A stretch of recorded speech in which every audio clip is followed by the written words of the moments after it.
In today's video, I'm going to teach you how to add GIFs in Slack. Adding GIFs to your Slack messages is a simple way to make conversations feel more expressive, more visual, and a little more fun. Whether you want to celebrate a win, react quickly to a message, or share a custom animated image, Slack gives you a few different ways to do it. I'll walk you through each option clearly so you can use the one that fits your workflow best. To get started, open Slack on your desktop app or in your web browser. Then, from the left sidebar, open the conversation where you want to post the GIF. This can be a public channel, a private channel, or a direct message.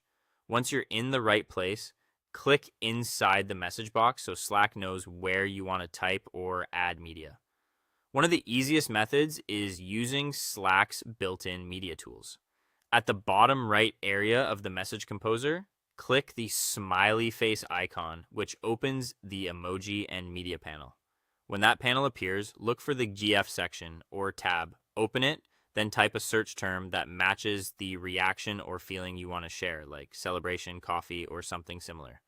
Browse through the animated results, and when you find one you like, click it once.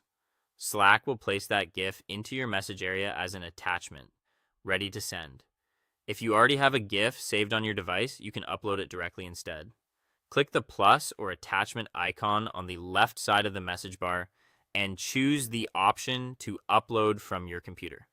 You can also drag the GIF file from a folder and drop it directly into the active Slack conversation.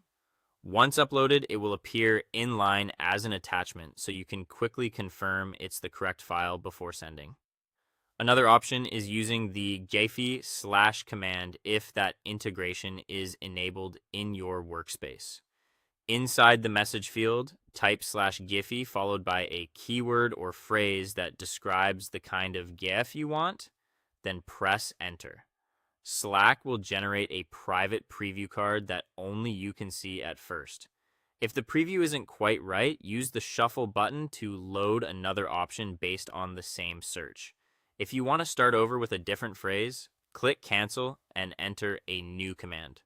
When everything looks good, go ahead and send it. For a Giphy preview, click the send button inside the preview card. For a built-in GIF selection or a file upload, just press enter. Your animated GIF will then appear in the conversation and be shared with the channel or person you're messaging. That is all. Thank you for watching, and I'll see you in the next one.